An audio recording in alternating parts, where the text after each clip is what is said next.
নমস্কার বন্ধুরা, গল্পে দীপান্বিতার গল্প পাঠের আসরে আপনাদের সবাইকে স্বাগত।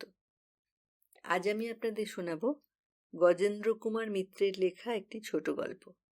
নাম পরামর্শ। সঙ্গে থাকুন। অঞ্জনাকে সবাই বেশ লক্ষ্মী মেয়ে বলেই জানত, কিন্তু বিয়ের কথা উঠবার পর দেখা গেল জেদ আর অভিমান ওর কারুর চেয়ে কম নয়। অবশ্য কথাটা একটু যে দেরিতেই উঠেছে সেটা অস্বীকার করবার উপায় নেই। যেটাকে আমরা অন্তত গেরস্থ ঘরের বিয়ের বয়স বলে মনে করি, সেটা ওর এসেছে অনেক আগেই। এমনকি পেরিয়ে গেছে বললেও অত্যুক্তি হয় না। কিন্তু তার জন্য ওর দাদাকে বিশেষ দোষ দেওয়া যায় কি? অসিত বেচারি নিজের উপার্জনে পর পর 4টি বোনের বিয়ে দিয়েছে। আর এও ঠিক, তারা যত পিঠোপিঠি এ পৃথিবীতে এসেছে ঠিক তত পিঠোপিঠি তাদের পার করা যায়নি। বরং প্রথম থেকে দ্বিতীয়টাকে যতটা পরে বিয়ে দেওয়া গেছে তার ঢের পরে তৃতীয়াকে পার করতে হয়েছে।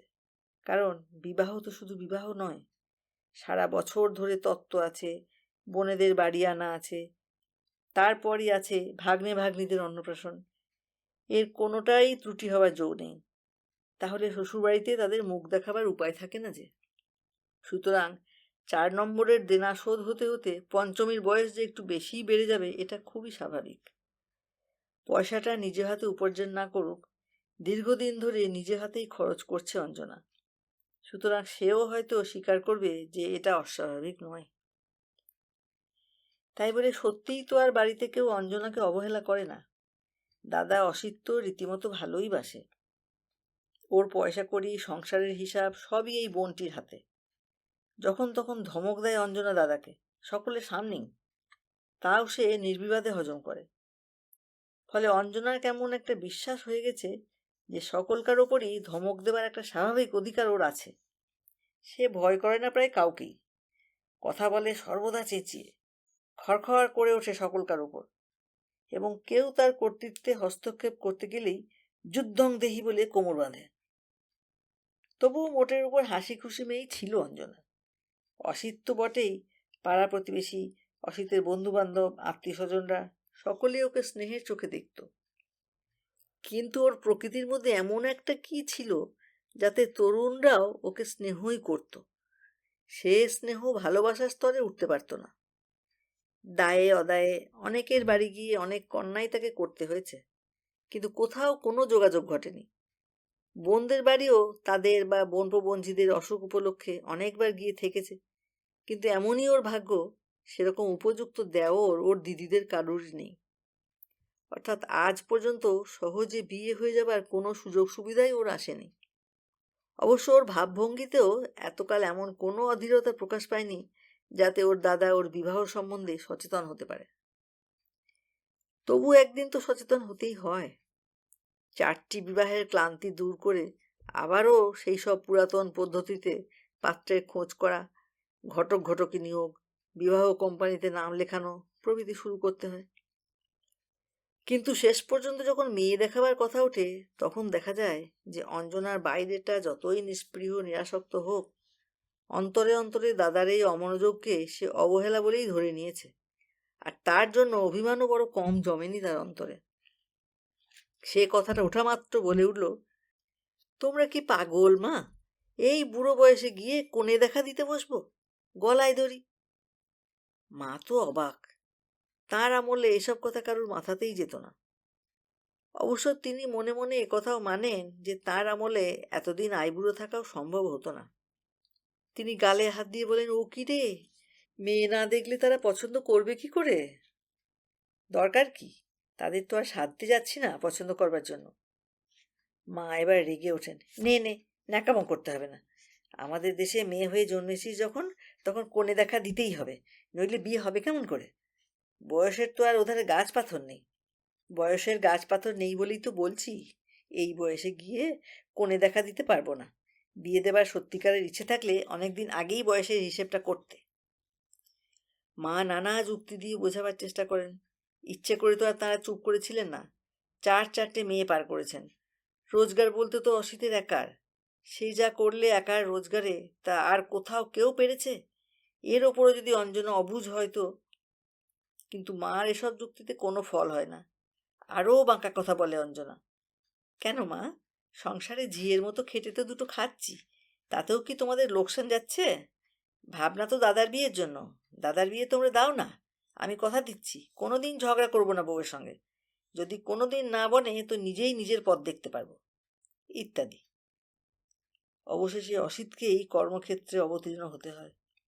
অসিত আর তার বন্ধু পাশের বাড়ির অপূর্ব কাকার ছেলে শিবু, সেও এ বাড়ির ছেলের মতোই। দীর্ঘকাল ধরে এ বাড়িতে আসা যাওয়া। অঞ্জনাকে এতটুকু থেকে দেখছে। দুজনে মিলে অনেক করে বুঝিয়ে সুঝিয়ে রাজি করে ওকে। শেষ অবধি অঞ্জনার মুখে আবার হাসি ফোটে, দু একটা তামাশার জবাবও দেয়, এবং বরপক্ষ এলে লজ্জিত নতমুখে গিয়ে কোণে দেখা দিতেও বসে। মুশকিল হচ্ছে এই যে, একবারে কাজ মেটে না, দুবার তিনবারেও না, কারণ বাধা অনেক। অঞ্জনার চেহারা চলনসইয়ের উপরে না, কচি বয়সের কমনীয়তা নেই। সে গান গেয়ে তথাকথিত কম্পিটিশন থেকে কাপ আনেনি ঘরে, লেখাপড়ায়ও ডিগ্রি নেই। তার উপর ওর দাদাও এমন কোনো তালেবর নয় যাতে এই এতগুলো নেইয়ের অভাব কারেন্সি নোট দিয়ে পূর্ণ করতে পারে। অথচ বারবার দেখা দিতে বিদ্রোহ করে অঞ্জনা। দাদার মুখের ওপরই বলে, মিছি মিছি কেন এসব চেষ্টা করছো দাদা? হাতের শিরা বেরিয়ে গেছে, মাথার চুল উঠে টাক পড়তে চলল, এখন কি আর কোণে দেখা দেওয়া সাজে? শুধু শুধু কতগুলো অপরিচিত লোকের সামনে বারবার অপমানিত হওয়া কি দরকার? ঝিয়ের মতো এসেছি, ঝিয়ের মতোই খেটে যাই। তোমার একটা ঝি রাখতে হলেও তো আমার চেয়ে বেশি খরচ লাগতো। শিবু বোঝাতে এলেও উত্তর পায়, শিবুদা, তোমাদের যদি এমনি বারবার দেখতে আসতো আর তোমাদের পড়ে থাকতে হতো মরা ইলিশের মতো, নেহাত হাত দিয়ে টিপে দেখতে পারে না কতটা টাটকা তাই, তা সে কাজটা চোখ দিয়েই সারে। ওই চাউনিগুলো গায়ে বেঁধে শিবুদা। যে বয়সের বিয়ের আনন্দে এই অপমান গায়ে লাগে না, সে বয়স কি আর আছে? যদি এতই বিদায় করার ইচ্ছে, তো দোষ বড়ে কিংবা তেজ বড়ে দেখো। তবু শেষ পর্যন্ত রাজি হতেই হয়। আবারও একদল এসে দেখে, আবারও খবর দেব বলে যায়। যদি বা কেউ খবর দেয়, তারা হাঁকে কেউ ৮, কেউ ১০,০০০। পিছিয়ে আসতে হয় অসিতকে। মাঝখান থেকে অমন হাসি খুশি মেয়েটা কেমন হয়ে যায়। যার গলা রাস্তা থেকে শোনা যেত, তার গলা এক বাড়িতে থেকেও পাওয়া যায় না। ৭টা কথা কইলে একটা উত্তর দেয়। বাড়ির কারুর সঙ্গে বাক্যালাপ নেই। কথা কয় শিবুদার সঙ্গেই ২-১টা, কিন্তু সে বিচিত্র সব কথা।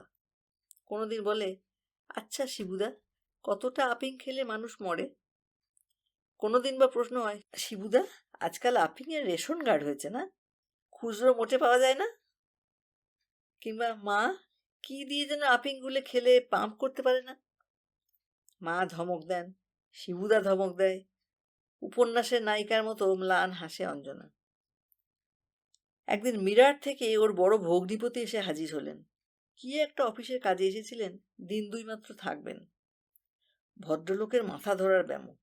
তিনি সর্বদা কোনো না কোনো অ্যাসপিরিনের বড়ি গোটা কতক করে পকেটে রাখেন। জামা বদলে দিতে গিয়ে সেগুলোই হাত পড়তে হাসি হাসি মুখ করে প্রশ্ন করলে অঞ্জনা, আচ্ছা বড় জামাইবাবু, এই বড়ি কতগুলো খেলে মানুষের হার্ট ফেল করে বলুন তো? এমনি চাইলে দেয় ডাক্তারখানায়?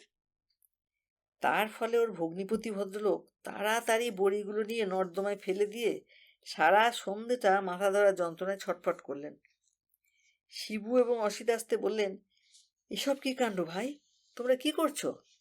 অসিত একটু বিরক্ত হয়, বলে, করতে তো আপনারাও পারেন, আপনাদের কি কোনো দায়িত্ব নেই? সবটা আমার উপর চাপিয়ে দেন কেন? শিবু একটু হেসে চুপি চুপি বলে, ভয় পাবেন না জামাইবাবু, যতটা গর্জায় ততটা বর্ষায় না। যে বিষ খায় সে বলে কয়ে বিজ্ঞাপন করে খায় না, ওটা এক রকমের তাগাদা। কিন্তু বিষ খেতে পাক আর না পাক, ইদানিং খাওয়া দাওয়াও একরকম ছেড়ে দিয়েছে সে। অল্প দুটি ভাত ছাড়া কিছুই খেতে চায় না। মাছ নয়, দুধ নয়, মাখন নয়। বলে, কি হবে, দেহ ধারণের জন্য যেটুকু দরকার সেটুকু তো খাচ্ছি আমি, বেশি খেয়ে লাভ কি? এই দেহকে যত্ন করার কোনো প্রয়োজন আছে? ফলে চেহারা আরও খারাপ হয়ে যায়। লোকের পছন্দ করার সম্ভাবনা সুদূর পরাহত হয়। অসিত ভয় পেয়ে টনিক আনে।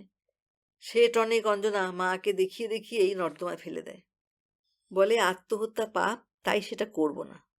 তা বলে বেশি করে বেঁচে থেকে বেঁচে থাকার লজ্জাটা আরও বেশি দিন ভোগ করতে হবে, এমন কোনো আইন আছে কি?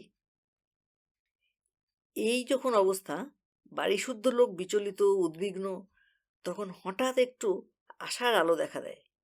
শিবুরই এক দুঃসম্পর্কের মামা দেখতে এলেন তার ছেলের জন্য। লেখাপড়া জানা মেয়ের উপর তিনি হাড়ে চটা। তিনি চান গেরস্ত ঘরের কাজকর্ম জানা মেয়ে। অঞ্জনার হাতখানা নিজের হাতে নেড়েচেড়ে বললেন, না, তুমি কাজকর্ম করো বলেই মনে হচ্ছে। কলকাতা ভবানীপুরে যে মেয়েই দেখতে যায় বলে, হ্যাঁ, সংসারের কাজকর্ম রান্নাবাড়া সব ওই করে। বাবা, আমি হলুম গে 7 হাটের কানা করি, আমার সঙ্গে চালাকি। হাতখানা দেখলেই বুঝতে পারি তুল তুল করছে হাত। কাজের হাত কখনো অমনি হয়? না অসিতবাবু, মোটের ওপর আমার খুব অপছন্দ নয়। রূপ নিয়ে কি আর ধুয়ে খাবো? আর এই যে দেখছেন আজকালকার মেয়ে, রূপ এদের কদিনই বা থাকে। কাজকর্ম করলেও তবু 2-1 দিন শরীর থাকতো। পড়ে পড়ে চোখ কানা, এই পুরু পুরু বরকলা। আর দেহগুলি মা লক্ষ্মীদের এক একটি রোগের ডিপো। আমি মশাই এমনি গেরস্ত ঘরের মেয়েই পছন্দ করি। এরা উল্লসিত হলেন, আর হবারই কথা। কিন্তু দেখা গেল ইংরেজিতে যাকে বলে মালিককে বাদ দিয়ে শুয়োরগোনা, এরা তাই করে বসে আছেন। মামা গেরস্ত ঘরের মেয়ে তো পছন্দ করেনি, সেই সঙ্গে আরও একটি জিনিস পছন্দ করেন, সেটি হচ্ছে কিঞ্চিত টাকা। অসিতকে বারতিনে ঘুরিয়ে প্রচুর রসগোল্লা সিঙ্গারা খাইয়ে যে ফর্দটি মামা হাতে দিলেন, তার নির্গলিত মূল্য হচ্ছে প্রায় 10,000 টাকা। হেসে বললেন, আমি সেকেলে মানুষ, ওসব চক্ষু লজ্জা আমার নেই বাবা। ছেলে মানুষ করেছি বিস্তর খরচ করে, তা শিখিয়েও ঘুরে এসে আমার সিন্ধুকে উঠবে না? এই যে বিয়ে দিচ্ছি, যদি গিন্নির সঙ্গে বনিবনা না হয়ে ভিন্ন হয় তো সে একরকম তবু ভালো। আর যদি পিতৃভক্ত পুত্রের মতো বাড়িতেই টিকে থাকেন তো মাস মাস উল্টে আমাকেই গুঁজতে হবে। আলাদা হলে ধার করে হোক, টিউশনি করে হোক, টাকা ঠিক বেরোবে। কিন্তু বাপের সংসারে থাকলে মাইনের অর্ধেকেরও বেশি গিয়ে ঢুকবে জমার ঘরে। দয়া করে যা দেবেন তাতে ওদের ছেলে মেয়েদের দুধ কিনতেই আমার প্রাণান্ত হবে। না বাবা, বিয়ের খরচ ঘর থেকে করব না। এছাড়াও 2-2 হাজার টাকা আমার ঘরে ওঠা চাই।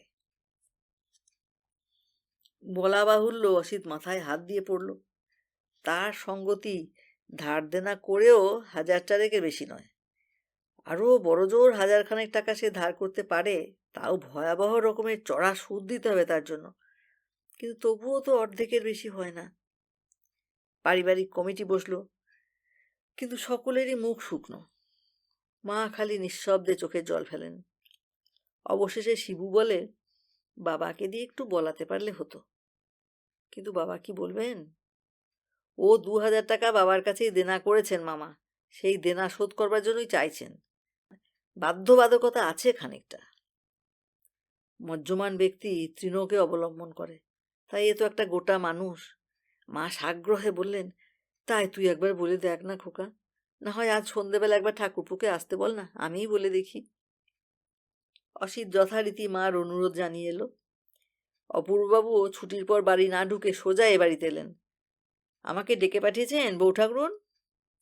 না, মানে ঠিক ডেকে পাঠানো নয়, তবে আপনাদের ভরসাতেই তো আমার আর কে আছে বলুন, ইত্যাদি নানা রকম ভূমিকা করে মা কথাটা পারলেন।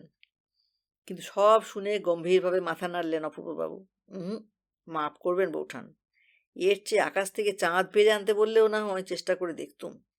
ওকে টাকা কমানোর কথা বলতে যাওয়া আর দেওয়ালকে তামাক খেতে বলা একই ব্যাপার। পিশাচ পিশাচ, অর্থ পিশাচ একেবারে। মা খানিকটা চুপ করে থেকে দীর্ঘশ্বাস ফেলে উঠে গেলেন। অপূর্ববাবু উঠছিলেন, অসিত চায়ের কথা বলে বসালো। অপূর্ববাবু লোকটি খুব ফুর্তিবাজ, সম্পর্ক বুঝে রেখে ঢেকে কথা বলেন না। ছেলেদের সামনে আদি রসাশ্রিত তামাশা করতেও বাধে না। তাই একটু পরে অঞ্জনা চা আর জলখাবার নিয়ে ঢুকতেই হঠাৎ বলে ফেললেন, হ্যাঁ গো মা লক্ষ্মী, আজকাল তো সবাই দেখছি ভাবসাব করে বিয়ে করে, তুমি একটা তেমন কাউকে পাকড়াও করতে পারছো না? আজকালকার ছেলে জেদ ধরলেই হলো, আমি অমুককে ছাড়া বিয়ে করব না, ব্যাস, বাপ মা জব্দ। তোমরা মা যে কি আধুনিকা তা তো বুঝি না।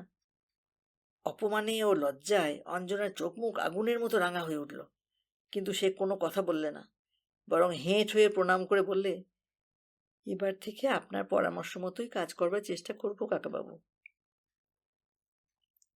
পরের দিন কি একটা ছুটি ছিল, বিকেলে শিবু এসেছে এদের বাড়ি। অঞ্জনা ওকে ওরই মধ্যে একটু নিভৃতে ডেকে বললে, শিবুদা, তুমি তো আমাকে ভালোবাসো। কেন বল দেখি, সবিস্ময়ে প্রশ্ন করে শিবু। বলছি, আগে জবাবটা দাও। মানে বাসি, তবে ধর ইয়ের মতো যথেষ্ট না, অর্থাৎ বিয়ে করার মতো নয়, এই তো? অঞ্জনা বেশ শান্ত কণ্ঠেই প্রশ্ন করে। হ্যাঁ, এই মানে not that type of love, খুশি এবং নিশ্চিন্ত হয়ে বলে শিবু। বিয়ে করা ছাড়া আর যা অনুরোধ করবো রাখবে? নিশ্চয়ই। কথা দিচ্ছ? Word of honour. অঞ্জনা গলাটা আরও নামিয়ে আনে। শুনো তবে, বেশ মন দিয়ে। চুপি চুপি দুজনে অনেকক্ষণ ধরে পরামর্শ হয়। এর দিন ৩-৪ পরেই উদ্ভ্রান্তের মতো অপূর্ববাবু এসে হাজির হলেন। তাঁর সে হাসি খুশি ভাব এবং দৃষ্টির কৌতুক কোথায় চলে গিয়েছে?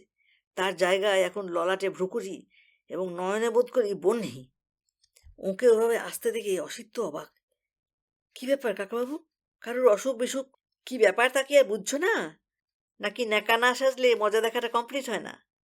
বলি, বাবাজি, কি অনিষ্ট তোমাদের করেছিলুম যে আমার এত বড় সর্বনাশটা করতে যাচ্ছ? অসিত আরও অবাক হয়ে যায়। কি বলছেন কাকাবাবু? আমি তো কিছুই।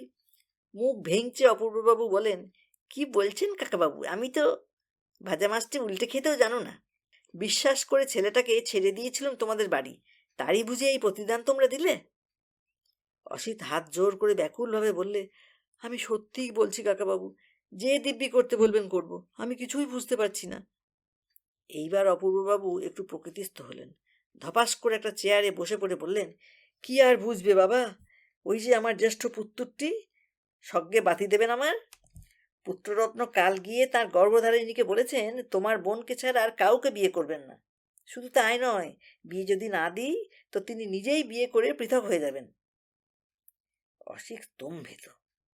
এরকম কোনো ইঙ্গিত তো সে পায়নি অঞ্জনার আচরণে। খানিকক্ষণ হতবম্বের মতো চেয়ে থেকে বললে, না না, কি বলছেন? সে বোধহয় তামাশা করেছে। তামাশা? এসব কথা নিয়ে কেউ গুরুজনদের সঙ্গে তামাশা করে নাকি? ঝকমারি হয়েছিল তাকে এ বাড়িতে মিশতে দেওয়া। ধাড়ি আইবুড়ো মেয়ে যেখানে। কি বলবো, আমারও ভীমরতি। একটু অন্যরকম মনে হয়েছিল মেয়েটাকে, তাই। সব সমান, সব সমান। তারপর কণ্ঠস্বর আরও করুণ করে বলেন, কি ব্যাপার বোঝো দেখি বাবা অসিত। ওধারে আমার কথা দেওয়া আমার অফিসের এক বন্ধুকে ৫,০০০ টাকা নগদ দেবে বলে প্রস্তুত সে। ওই টাকা হলে আমি সিথির বাড়িটা শেষ করতে পারি। ৩ ছেলের ৩খানা বাড়ি করে রেখে যাবো, এই আমার ইচ্ছে।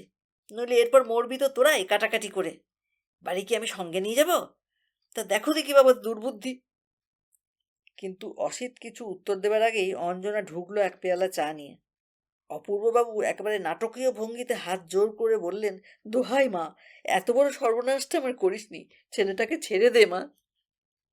অঞ্জনা বিস্মিত হলো না, সে ভানও করলে না, বরং বেশ প্রশান্ত কণ্ঠে বললে, কেন কাকাবাবু, আমি তো আপনার পরামর্শ মতোই। তাছাড়া আমরা তো কোনো অজাত কুজাত নই, আপনাদেরই পাল্টি ঘর। আমি বড্ড বেইজ্জত হয়ে যাব মা, তাছাড়া অতগুলো টাকা, তুই বুঝছিস না। না। বেশ দৃঢ় কণ্ঠে ঘাড় নাড়ে অঞ্জনা। আর একটা কোথাও স্থির না হলে এটা আমি হাতছাড়া করতে পারবো না। দেখছেন তো আমার জন্য এরা কিরকম বিপদে পড়েছেন। কিন্তু কোথাও যদি একটা ঠিক করে দিই, তাহলে ছাড়বি তো মা? অপূর্ববাবু সাগ্রহে উঠে দাঁড়ান। আমি এখনই যাচ্ছি সে সম্বন্ধীর কাছে। শুনবে না মানে? আমার কথা না শুনে সে যাবে কোথায়? তার ঘাড় শুনবে। টিকি পর্যন্ত বাঁধা না আমার কাছে। একেবারে দিন ঠিক করে ফিরবো বাবা অসিত। কিন্তু তাহলে তাহলে ছেলেকে কি রাজি করাতে পারবো? আবার জন্য একটু হতাশা তার কণ্ঠে। অসিতের অপেক্ষা না করে অঞ্জনা উত্তর দিলে, সেরকম কোনো ভরসা পেলে আমি একবার চেষ্টা করে দেখতে পারি। অপূর্ববাবু আর এক মুহূর্ত বিলম্ব না করে ঝড়ের বেগেই বেরিয়ে গেলেন। এমনকি চা খাওয়ার কথাও তার মনে পড়ল না।